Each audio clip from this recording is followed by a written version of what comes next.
हम लोग अभी तक बेसिकली करंट इलेक्ट्रिसिटी के बारे में पढ़ते आ रहे थे। करंट इलेक्ट्रिसिटी का कुछ बेसिक पोर्शन हम लोगों ने कवर भी किया है। होप आप लोगों ने वीडियो लेक्चर्स देखा होगा, नोट्स प्रिपेयर कर लिए होंगे, क्वेश्चंस प्रैक्टिस भी किए होंगे। थोड़ा सा हम लोग और उसी के क्रम में आगे बढ़ते हैं। क्या क्या हम लोगों ने देख लिया है उसके बारे में थोड़ा सा ब्रीफ एक्सप्लेनेशन। हम लोगों ने चार्ज के बारे में पढ़ा। चार्ज क्या होता है, it is basic unit, Q से रिप्रेजेंट किया जाता है, इसका यूनिट कूलम्ब है।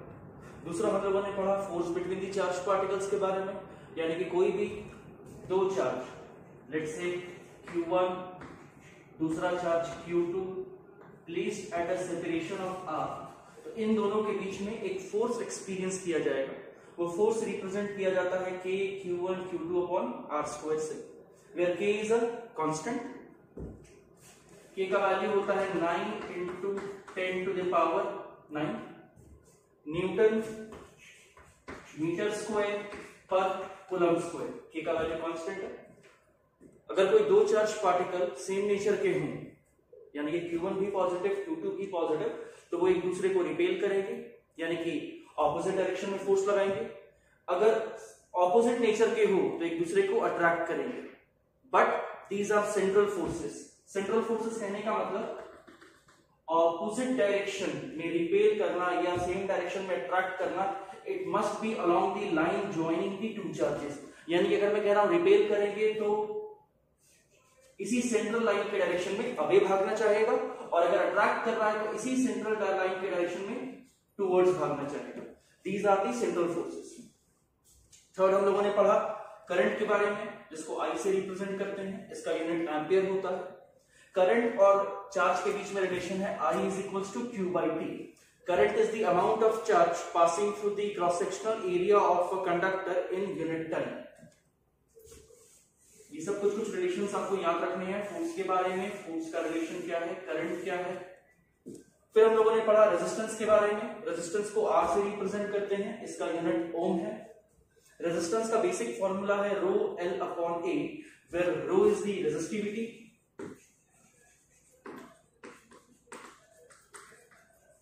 L is the length of conductor,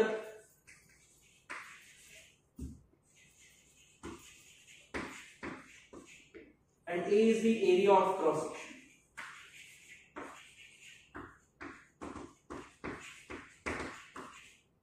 ठीक, R का यूनिट ओम है, हम लोग ओम से इसको रिप्रेजेंट करेंगे। फिर हम लोगों ने पढ़ा इलेक्ट्रिकल सेल्स एंड बैटरी के बारे में।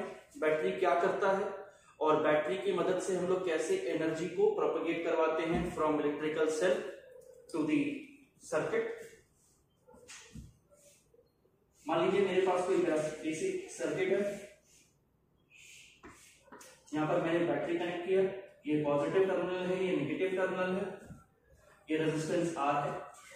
हम लोग ये बात जानते हैं कि current flows from higher potential point to the lower potential point, यानी कि बैटरी के पॉजिटिव टर्मिनल से बैटरी के नेगेटिव टर्मिनल तक सर्किट में फ्लो करेगा current. Current conventionally positive charge के फ्लो को अज्यूम किया जाता है, लेकिन इलेक्ट्रॉन करंट के ऑपोजिट डायरेक्शंस में फ्लो करते हैं। यानी कि अगर इलेक्ट्रॉन का direction from point B to point A है, तो current will B assumed from point A two point B। ये मेरे करंट का सोर्स हो गया। करंट किसके चलते फ्लो करता है, तो बैटरी के चलते फ्लो करता है। बैटरी क्या करता है, तो battery creates the potential difference, किसी भी दो टर्मिनल के बीच में क्रिएट्स द पोटेंशियल डिफरेंस, और उस पोटेंशियल डिफरेंस के चलते एक एक्सटर्नल फोर्स लगता है जो इलेक्ट्रॉन्स को यूनिडायरेक्शनल पाथ में फ्लो करने के लिए मजबूर करता है। उसी इलेक्ट्रॉन्स के फ्लो को हम लोग करंट कहते हैं, लेकिन करंट हमेशा पॉजिटिव चार्ज के फ्लो के डायरेक्शन में ही अज्यूम किया जाता है। ठीक है। दूसरा हम लोग कह सकते हैं कि बैटरी प्रोवाइड्स एनर्जी। दो चीजें, बैटरी क्या करता है, इट प्रोवाइड्स एनर्जी, दूसरा it provides potential difference. Why potential difference? Such that electrons may flow through the conductors in a unidirectional path. What is about energy? तो वो इलेक्ट्रॉन्स जब कभी भी बैटरी से होते हुए गुजरते हैं, कॉमन सेंस की बात है, मैंने बोला कि करंट फ्लो कर रहा है मतलब इलेक्ट्रॉन फ्लो कर रहा है, तो इलेक्ट्रॉन्स भी क्लोज पाथ पे फ्लो कर रहा है। तो जब भी इलेक्ट्रॉन इस बैटरी के थ्रू पास करेगा, इट एक्वायर्स एनर्जी, और वो एनर्जी वो इलेक्ट्रिकल रेजिस्टेंस को जाकर ट्रांसफर कर रहा है थ्रू कोलिजन। जब वो जाता है, रेजिस्टेंस बेसिकली है क्या, opposition to the flow of current. Opposition क्यों? ड्यू टू कोलिजन, जब इलेक्ट्रॉन फ्लो करते हैं तो लैटिस में जो एटम्स प्रेजेंट हैं उनसे कोलाइड करते हैं, उनको एनर्जी ट्रांसफर करते हैं। कोलिजन में एनर्जी ट्रांसफर होता है, आप लोगों ने क्लास 9 में पढ़ा होगा, कंजर्वेशन ऑफ मोमेंटम टॉपिक के अंदर आया होगा। तो जब भी कोलिजन हो रहा है तो एनर्जी का कुछ ट्रांसमिशन हो रहा है, तो इलेक्ट्रॉन बैटरी से एनर्जी एक्वायर कर रहा है, रेजिस्टेंस को एनर्जी प्रोवाइड कर रहा है, रेजिस्टेंस उसी एनर्जी को यूटिलाइज कर रहा है in the form of heat. Example electrical iron, electrical heater, ये सारा कुछ बेसिक एग्जांपल्स है। बल्ब, लाइट, कैसे बल्ब से जलता है? तो करंट फ्लो करता है, करंट फिलामेंट को हीट अप करता है, फिर लाइट फ्लो करता है। तो हम लोग बेसिकली ये चीज समझो कि बैटरी क्या कर रहा है, एनर्जी प्रोवाइड कर रहा है। एनर्जी कैसे प्रोवाइड कर रहा है? विद इलेक्ट्रॉन्स, खुद से एनर्जी नहीं जा रही है, इलेक्ट्रॉन्स एनर्जी एक्वायर करता है, रेजिस्टेंस को जाकर के प्रोवाइड करता है, रेजिस्टेंस उस एनर्जी को हीट एनर्जी में ट्रांसमिट करता है और फिर उसको further different forms of energy में कन्वर्ट किया जा सकता है। जैसे बल्ब ने हीट एनर्जी को लाइट एनर्जी में कन्वर्ट कर दिया, सिमिलर वे में सेल्स का काम क्या है? दो चीज, करंट को फ्लो करवाना by creating a potential difference, और दूसरा एनर्जी प्रोवाइड करना इलेक्ट्रिकल एप्लायंसेस में। फिर हम लोगों ने ओम्स लॉ के बारे में पढ़ा, जैसे ही पोटेंशियल डिफरेंस क्लियर हुआ तो ओम्स लॉ कहता है कि अगर कोई रेजिस्टेंस है और उसके अक्रॉस दो टर्मिनल है, लेट्स से एक पॉइंट ए दूसरा पॉइंट बी, और उन दोनों टर्मिनल्स का पोटेंशियल डिफरेंस है VA और VB, तो एक टर्म डिफाइन हुआ पोटेंशियल डिफरेंस। इसको हम लोग डेल्टा VB कहते हैं या फिर VB कह सकते हैं, ठीक है, दोनों एक ही चीज है। Delta V means difference, change in potential, और इसको V से भी रिप्रेजेंट कर रहे हैं यहां पर। सो V और delta V is equals to VA minus VB, इस रेजिस्टेंस के अक्रॉस का पोटेंशियल डिफरेंस। तो ओम्स लॉ कहता है कि the current passing through the resistance, अगर कोई I करंट इस रेजिस्टेंस से पास कर रहा है, it is solely due to the potential difference applied across the resistance। अगर potential difference होगा तो करंट फ्लो करेगा, and the current का magnitude is proportional to the potential difference। जितना ज्यादा potential difference उतना ज्यादा करंट, और इसी रिलेशन को और बेहतर तरीके से रिप्रेजेंट किया जाता है V is equals to IR। Ohms law का दूसरा भी स्टेटमेंट हो सकता है, ये कहता है कि resistance is a constant. Higher classes में इसके बारे में थोड़ा और पढ़ेंगे। ओम्स लॉ का बेसिक स्टेटमेंट है, द रेजिस्टिविटी और the conductivity of a conductor is independent of the applied potential difference. ये बेसिकली ओम्स लॉ है, यानी कि करंट और वोल्टेज आपस में रिलेटेड है, they are proportional, but the resistance offered by a conductor is independent of these two. अगर आप 10 वोल्ट लगाओ, 50 वोल्ट लगाओ, 80 वोल्ट लगाओ, वो रेजिस्टेंस का वैल्यू उस कंडक्टर के थ्रू चेंज नहीं करेगा। हाँ, करंट प्रोपोर्शनली चेंज कर जाएगा, बट रेजिस्टेंस चेंज नहीं करेगा, ठीक है। इसके बाद हम लोगों ने और भी कुछ पढ़ा था, जैसे कॉम्बिनेशन ऑफ रेजिस्टेंस। हम लोगों ने पढ़ा था कॉम्बिनेशन ऑफ रेजिस्टेंस के बारे में, यानी कि डिफरेंट रेजिस्टेंस को किस तरह से कंबाइन किया जाता है। बेसिकली 3 प्रोसेस होगा, either series combination, parallel combination या फिर मिक्स्ड कॉम्बिनेशन। हम लोग पहले पढ़ेंगे बेसिकली सीरीज कॉम्बिनेशन और पैरेलल कॉम्बिनेशन के बारे में। हम लोगों ने सारा प्रूफ पहले ही कर लिया है, सिर्फ थोड़ा सा ब्रीफ आइडिया एक्सप्लेन करने के लिए, ताकि क्वेश्चन बनाते वक्त आपको प्रॉब्लम ना हो। तो सीरीज कॉम्बिनेशन क्या होगा? मान लीजिए मेरे पास 3 रेजिस्टेंस है, R1, R2 और R3, और सबके अक्रॉस कट पॉइंट्स या टर्मिनल्स डिसाइडेड है। इसके अक्रॉस ए बी टर्मिनल है, CD, EF accordingly. Series combination क्या होता है? When the resistance are end to end connected. What is end to end connected? इस तरह कॉम्बिनेशन, यानी कि कोई पॉइंट A B, तो मैंने B से C को कनेक्ट कर दिया, D से E को कनेक्ट कर दिया, तो ये मेरा एंड टू एंड कनेक्शन है, ये सीरीज कॉम्बिनेशन हो गया। अगर मैं इन सबको एक सिंगल इक्विवेलेंट रेजिस्टेंस में कन्वर्ट करना चाहूं, यानी कि सर्किट में इन तीनों को रिप्लेस करके एक सिंगल रेजिस्टेंस से रिप्लेस करना चाहूं, जिसका नाम होगा R इक्विवेलेंट, तो उसके लिए फॉर्मूला है R equivalent is equals to R1 plus R2 plus R3, यानी कि इन तीनों को एक सिंगल इक्विवेलेंट रेजिस्टेंस से कन्वर्ट करेंगे तो उसका वैल्यू होगा R1 plus R2 plus R3। दूसरा एक और चीज याद क्या रखना है कि अगर कॉम्बिनेशन सीरीज है तो same current will pass through each resistance. जो करंट I इससे पास कर रहा है वही करंट I इससे भी पास करेगा, वही करंट I इससे भी पास करेगा। Similarly what is parallel combination?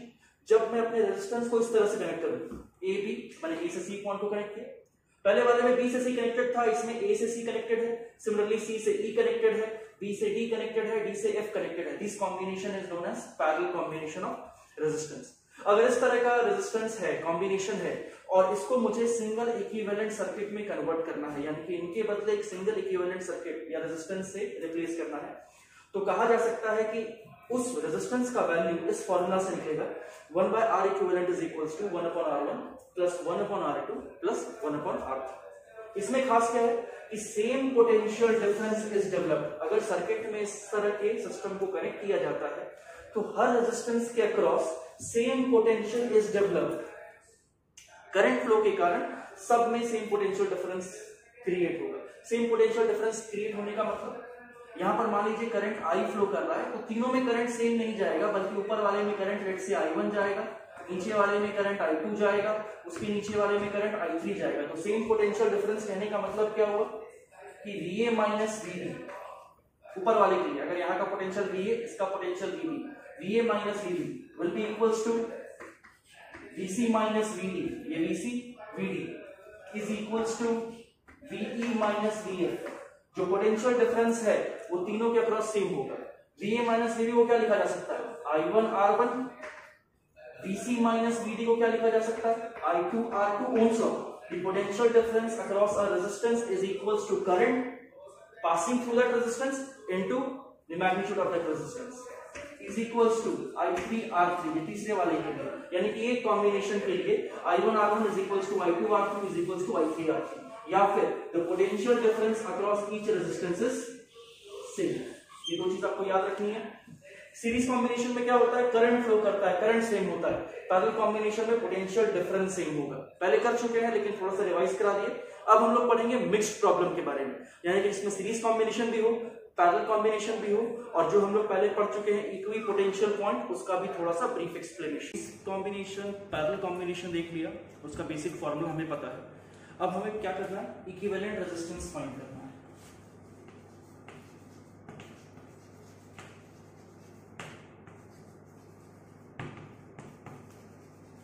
We have to find the equivalent resistance across AB। ठीक है, R इक्विवेलेंट फाइंड करने के लिए दो बेसिक सर्किट मैंने लिया है, सर्किट 1 सर्किट 2, एक थोड़ा सिंपल उससे थोड़ा कॉम्प्लेक्स। बेसिक वाइज स्टार्ट करते हैं। तो यहाँ पर मेरे पास टोटल 4 रेजिस्टेंस है, नहीं सारे के सारे सीरीज में है, नहीं सारे के सारे पैरेलल में है। ये मिक्स्ड कॉम्बिनेशन है सीरीज और पैरेलल कॉम्बिनेशन का। कैसे अप्रोच स्टार्ट करना है, तो मुझे A और B इन दोनों के अक्रॉस R इक्विवेलेंट चाहिए। तो जो आपको सबसे पहला बेसिक दिखाई दे रहा है सर्किट में, आइदर सीरीज और पैरेलल, उसे सॉर्ट आउट करके एक साथ सॉल्व कर लो। जैसे यहाँ पर आई एम प्रीटी श्योर ये एक पैरेलल कॉम्बिनेशन है, 3 और 6 ओम आर पैरेलली कनेक्टेड। क्या मैं इसको सॉल्व कर सकता हूँ? बिल्कुल। इन दोनों का इक्विवेलेंट कैसे निकालेंगे? So 1 upon R equivalent is equals to 1 upon R1 plus 1 upon R2, यानी कि 1 upon 3 ohm plus 1 upon 6 ohm. ठीक है, यानी कि लिखा जा सकता है 1 upon R equivalent is equals to, अब इसको सॉल्व तो करना आता है अपन को, 6 प्लस 3 अपॉन 6 इंटू 3, और I can write R equivalent is equals to 18 by 9 ohm which is equals to 2। यानी कि इन दोनों को जब पैरेलल कॉम्बिनेशन में ट्रीट कर रहे हैं तो इसका इक्विवेलेंट रेजिस्टेंस कितना आएगा? 2। मैं सर्किट को अब सिंपलीफाई कर सकता हूं। मुझे पता है ये दोनों का इक्विवेलेंट, यानी कि इन दोनों को रिप्लेस करूं एक सिंगल रेजिस्टेंस से, तो कितने के बराबर होना चाहिए? 2। यानी कि अब A और B को मैं रिजॉल्व कर सकता हूं कुछ इस तरह से। ये आपका 2 ओम का रेजिस्टेंस, ये कॉम्बिनेशन जो पैरेलल में था वो भी 2 ओम, नीचे वाला भी 2 ओम। अब ये तीनों क्या है आपस में? Series combination, end to end connected है, और अगर ये एंड टू एंड कनेक्टेड है तो इनका R इक्विवेलेंट आपका हो जाएगा 2 ohm plus 2 ohm plus 2 ohm which is equals to 6 ohm. ये सर्किट का इक्विवेलेंट है अक्रॉस AB, यानी कि A और B के अक्रॉस सारे रेजिस्टेंस को रिमूव कर दूं तो मैं उसको रिप्लेस कर सकता हूं एक सिंगल रेजिस्टेंस से which is equals to 6 ohm. Clear? दूसरे प्रॉब्लम में आते हैं। एक बार पॉज करो, खुद से सोचो कि इसको कैसे सॉल्व किया जा सकता है। इजी है। एक चीज याद रखना कि अगर कोई सर्किट कॉम्प्लेक्स है तो सबसे पहले फाइंड आउट करो उसका सिंपल पार्ट्स क्या क्या है, किसको मैं इजीली सीरीज पैरेलल में रिप्लेस कर सकता हूं। तो यहां पर देखो, ये सारा कॉम्बिनेशन है, इसको इजीली रिप्लेस नहीं किया जा सकता, लेकिन यहां पर मुझे दिख रहा है ये दो रेजिस्टेंस आपस में पैरेलल कॉम्बिनेशन में श्योर होंगे। यहां पर भी ये पैरेलल में है लेकिन साथ में एक और रेजिस्टेंस कनेक्टेड है इस तरह से, जिसको सॉल्व नहीं किया जा सकता। तो मैं इसको प्रॉपर्ली सॉल्व करता हूं। वापस ये 3 ओम और 6 ओम पैरेलली कनेक्टेड है। न्यूमेरिकली अभी हम लोग सॉल्व किए, 3 ओम 6 ओम जब पैरेलल कनेक्टेड होता है तो उसका इक्विवेलेंट रेजिस्टेंस होता है 2 ओम का। वैसे ही हम लोग सॉल्व करेंगे, यानी कि मैं इस सर्किट को दोबारा बना सकता हूं सिंप्लीफाई करके। पहला क्या किया मैंने, इन दोनों को सॉल्व किया, ये दोनों पैरेलल कनेक्टेड थे, इन दोनों का इक्विवेलेंट रेजिस्टेंस 2 ओम के बराबर होगा, न्यूमेरिकल अभी देखा हुआ है। तो मैं इस सर्किट को बना सकता हूं जिस तरह से, ये सब मेंटल कैलकुलेशन है, आपको समझाने के लिए पहली बार मैं ट्रीट कर रहा हूं, पर सारा फिगर बनना जरूरी नहीं, आप मेंटली भी चेक कर सकते हो। ये 1 ohm resistance as it is है, ये 2 ohm resistance as it is है, 3 ओम और 6 ओम का पैरेलल कॉम्बिनेशन था जिसको मैंने रिप्लेस कर दिया, it is equals to 2 ohm now. यहां पर मेरे पास एक 6 ओम का रेजिस्टेंस है, एज इट इज रिप्लेस कर देंगे यहां पर, और वापस मेरा 6 ओम का रेजिस्टेंस यहां पर। फिर चेक करो अब क्या दिखाई दे रहा है, अब वापस यहां पर तो प्रॉब्लम है, लेकिन ये दोनों कॉम्बिनेशन पैरेलल, सॉरी ये 6 ओम 4 ohm resistance.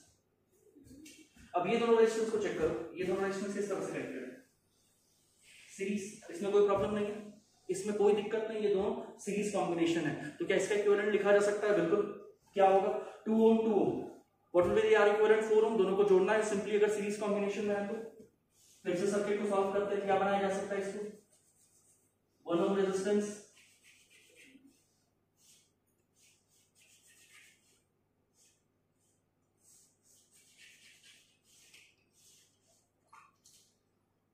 As it is है, 2 ohm resistance which is equals to 4 ohm resistance, नीचे भी एक 4 ओम का रेजिस्टेंस है, यहां पर एक 6 ओम का resistance, 4 ohm resistance 4 ohm resistance, वापस ये दोनों किस तरह से कनेक्टेड है?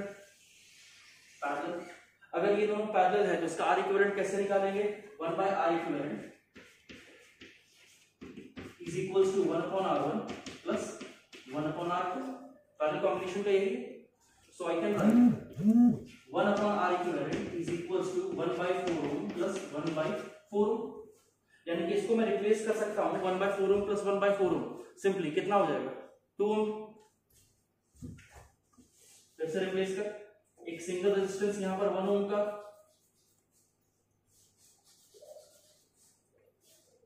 एक पॉइंट A है, दूसरा पॉइंट B है, ये मेरा 1 ohm resistance as it is, ये 4 ओम पैरेलल था तो इसका कॉम्बिनेशन में ये 2 ओम बन गया, और 6 ओम एज इट इज यहां रिप्लेस कर दिया। ये दोनों किसमें है? सीरीज कॉम्बिनेशन, ये अलग से। तो 1 और 2 ओम का सीरीज कॉम्बिनेशन क्या होगा? 3 ओम रेजिस्टेंस और नीचे में 6 ओम रेजिस्टेंस। थोड़ा जगह चाहिए तो रिमूव कर लेते हैं।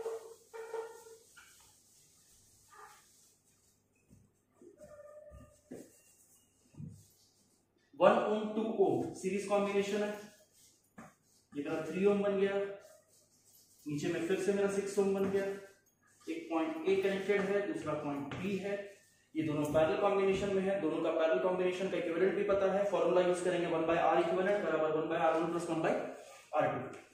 सो अल्टीमेट आंसर ए और बी के क्रॉस का नेट इक्विवेलेंट रेजिस्टेंस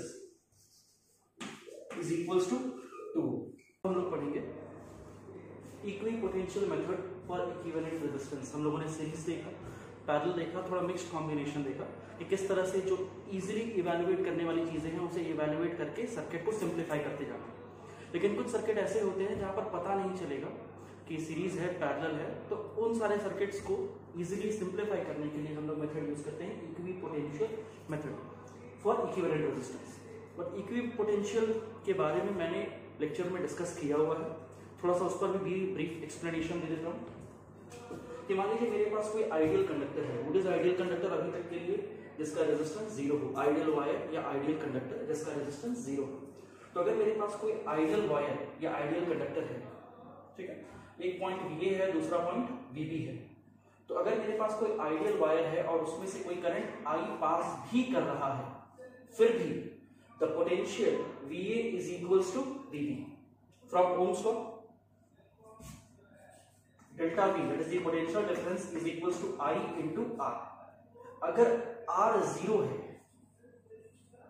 और सर्किट में भले ही करंट फ्लो भी कर रहा हो, फिर भी delta V will be equals to 0, यानी कि पोटेंशियल डिफरेंस 0 के बराबर ही होगा।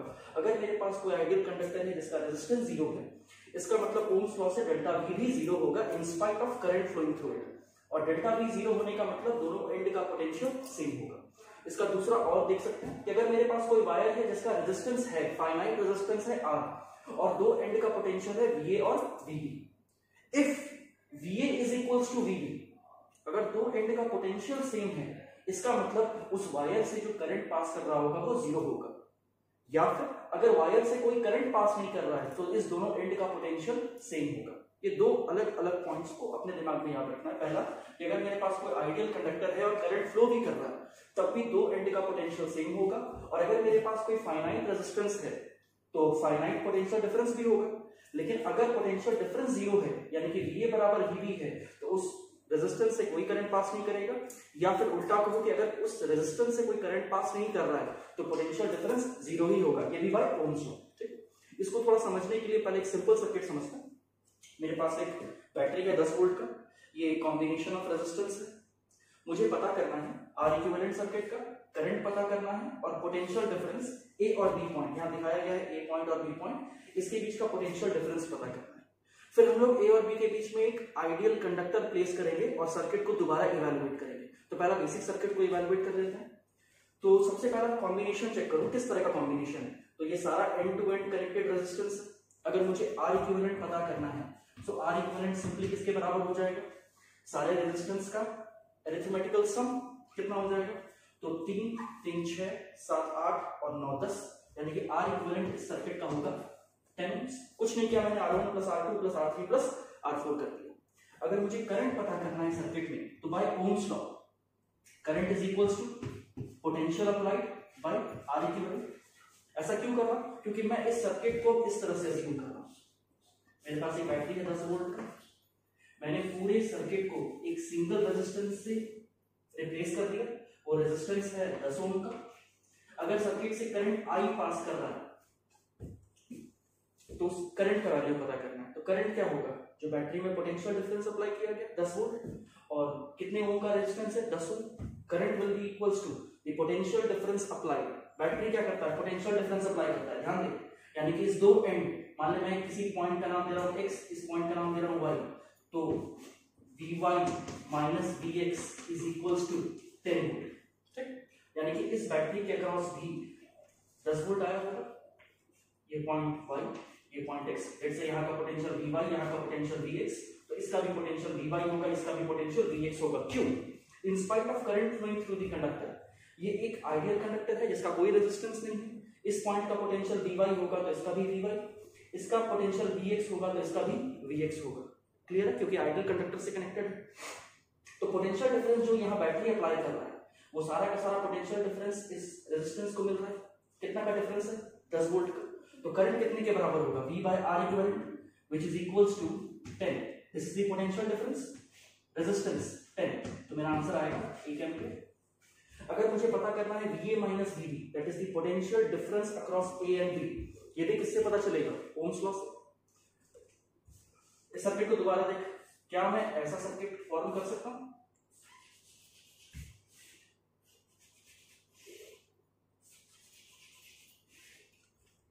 ये मैंने क्या किया, ए और बी के बीच में जो 3 और 3 6 ओम रेजिस्टेंस था उसको एक सिंगल रेजिस्टेंस से रिप्लेस कर दिया। ये मेरा 6 ओम रेजिस्टेंस है, ये मेरा 2 ओम रेजिस्टेंस है, ये मेरा 2 ओम रेजिस्टेंस है। एक पॉइंट ए है, दूसरा पॉइंट बी है, और सर्किट से जो करंट पास कर रहा है, ये 10 वोल्ट का बैटरी था और सर्किट से 1 एम्पीयर करंट पास कर रहा है, तो वही 1 एम्पीयर 6 ओम से भी पास कर रहा होगा। तो according to Ohm's law, VA minus VB, that is the potential difference V across a resistance 6 ohm, will be equals to I into R. I is the current passing through the resistance and R is the value of resistance. I का value कितना है, 1 ampere, R का value कितना है, 6 ओम, basically 6 volt होगा। यानी कि potential difference VA minus VB 6 volt के बराबर है, सर्किट में जो करंट पास कर रहा है वो 1 एम्पीयर के बराबर है, और R इक्विवेलेंट 10 ओम के बराबर है। ठीक है, ये मेरा पहला सिंपल सर्किट का इवैल्यूएशन था कि मुझे कैसे सर्किट को एनालाइज करना है। आर इक्विवेलेंट का मतलब क्या हुआ, मैंने सर्किट के नेट रेजिस्टेंस को रिप्लेस किया एक सिंगल रेजिस्टेंस से, सच दैट आउटपुट में कोई चेंज ना आए। यानी कि यहाँ पर अगर सर्किट में 1 एम्पियर फ्लो कर रहा है तो यहाँ पर भी 1 ही एम्पियर फ्लो करेगा। This is known as equivalent circuit. इसी के थ्रू हम लोगों ने डेरिवेशन भी किया कि अगर इनपुट सेम है और आउटपुट सेम है तो बाकी रेजिस्टेंस को एक सिंगल रेजिस्टेंस से रिप्लेस कर सकते हैं, जिसका नाम होगा इक्विवेलेंट रेजिस्टेंस। ठीक है, पोटेंशियल डिफरेंस अप्लाई करना था VA VB के बीच में, मैंने ओम्स लॉ का इस्तेमाल किया। अगर सर्किट 2 पॉइंट के बीच का रेजिस्टेंस R है व्हिच इज 6 ओम और सर्किट से या उस रेजिस्टेंस से 1 एम्पियर करंट पास कर रहा है तो potential difference VA minus VB that is known as V is equals to I into R। ठीक, बैटरी ने जो पोटेंशियल डिफरेंस यहां अप्लाई किया वो सेम पोटेंशियल डिफरेंस रेजिस्टेंस के क्रॉस आया। क्यों? Because they are connected to ideal wires. Ideal wire से कनेक्ट करने पर पोटेंशियल ड्रॉप नहीं होता है, ये मैंने पहले आपको समझाया। अब इसी को थोड़ा सा और आगे समझते हैं।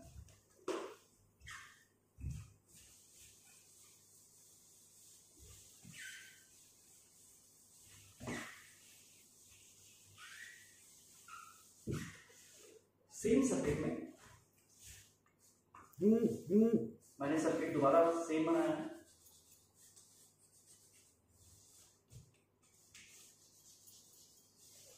सेम क्वेश्चन रहेगा, खाली मैंने क्या किया है कि A और B जो 2 पॉइंट्स थे इनके बीच में एक आइडियल वायर डाल दिया।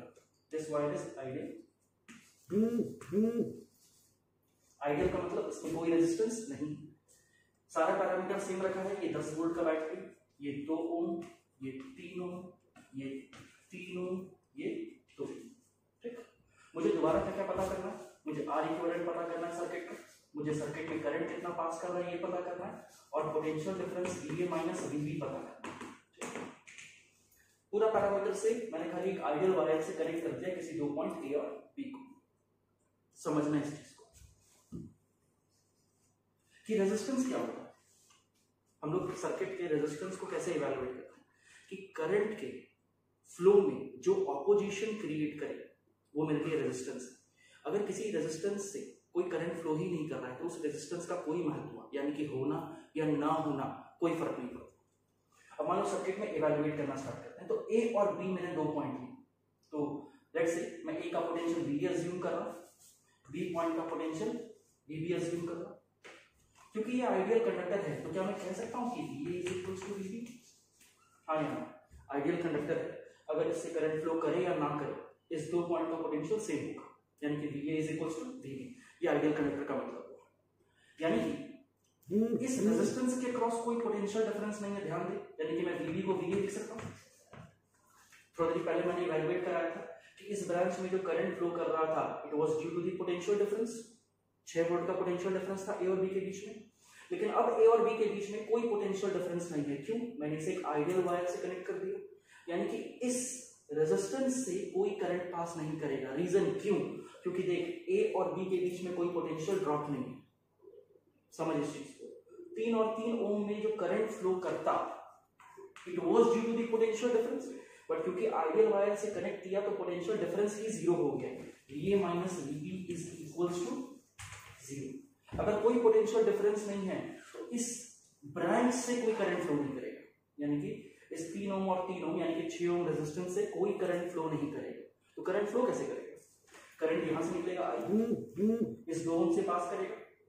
इस वायर में भी पोटेंशियल ड्रॉप नहीं है बट उससे कोई फर्क नहीं पड़ता, उसमें करंट फ्लो कर सकता है I।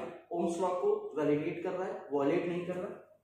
यहां पर भी करंट है, लेकिन ओम्स लॉ कहता है कि अगर रेजिस्टेंस के क्रॉस पोटेंशियल डिफरेंस ना हो तो कोई करंट फ्लो से नहीं करेगा। तो A और B को मैंने क्योंकि आइडियल वायर से कनेक्ट किया तो पोटेंशियल डिफरेंस 0 हो गया।